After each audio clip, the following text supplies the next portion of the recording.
Senator Tammy Duckworth sounded furious. And honestly, she said what many Democratic voters have been waiting to hear. Democrats cannot remain on the sidelines criticizing Republicans. They must regain the majority and use that power to pass legislation protecting reproductive freedom, voting rights, equality, veterans, and military families. This wasn't a carefully polished political speech. Duckworth sounded tired of watching the same battles get fought repeatedly. Her larger message was simple. Winning elections means nothing if Democrats refuse to use the power voters give them. Campaign promises must become legislation, speeches must become votes, and frustration must become action. Duckworth wasn't only attacking Republicans. She was challenging her own party to have a serious agenda ready if voters return Democrats to power. One of her biggest priorities is reproductive freedom. Duckworth has repeatedly pushed legislation protecting access to in vitro fertilization, commonly known as IVF. This issue is personal because she relied on IVF to have her 2 daughters.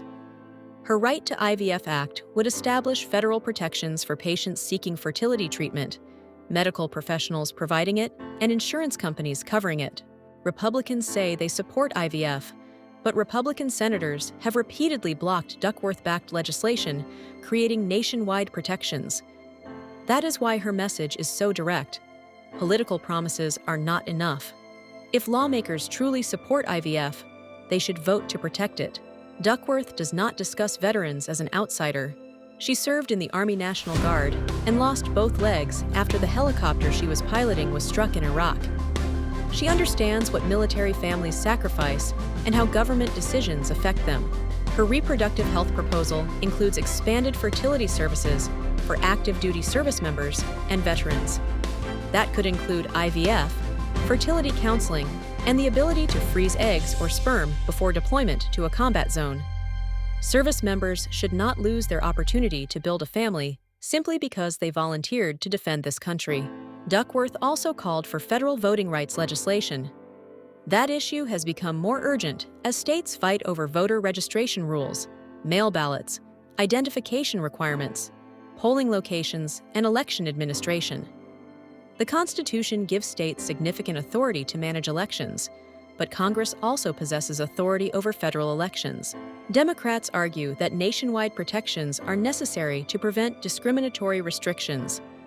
Republicans argue that states must have the power to secure their elections, but protecting election security and protecting eligible Americans' right to vote should never be treated as opposing goals. America should be capable of doing both. Duckworth also named the Equality Act, which would expand federal civil rights protections against discrimination based on sexual orientation and gender identity.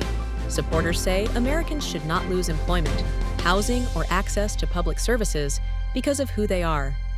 Opponents raise concerns involving religious liberty, schools, and federal authority. Those disagreements deserve an honest debate.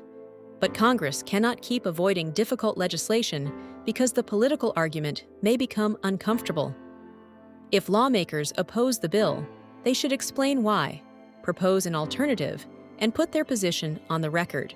Duckworth's speech was ultimately about what Democrats would do if they regained congressional power. Would they protect IVF and reproductive freedom? Would they restore federal voting protections? Would they strengthen civil rights laws? Would they expand health care and fertility services for veterans and military families? Those are not symbolic questions. Those decisions affect whether Americans can vote, start families, receive health care, and live without discrimination. Recent special elections suggest Democratic voters are energized. Democrats have flipped Republican-held legislative seats in Pennsylvania, Texas, Florida, Arkansas, Iowa, Georgia, and Mississippi. Special elections have lower turnout, so those victories do not guarantee what will happen in November. But Republicans would be making a serious mistake by ignoring the warning. Voters in districts Donald Trump carried are showing they will cross party lines when they believe their costs, freedoms, or families are being ignored. Tammy Duckworth's anger was not simply about one Republican bill or one election. It was about a government that repeatedly debates the same basic rights, while ordinary Americans wait for Congress to act. But if Democrats regain the majority, voters must hold them accountable too. Passing legislation requires more than angry speeches, campaign slogans, and promises about what might happen someday. November is coming. Protect your vote, and then demand that the people you elect actually use the power you gave them. What do you think? Do Democrats have a real plan, or are voters hearing another round of promises? Let me know in the comments.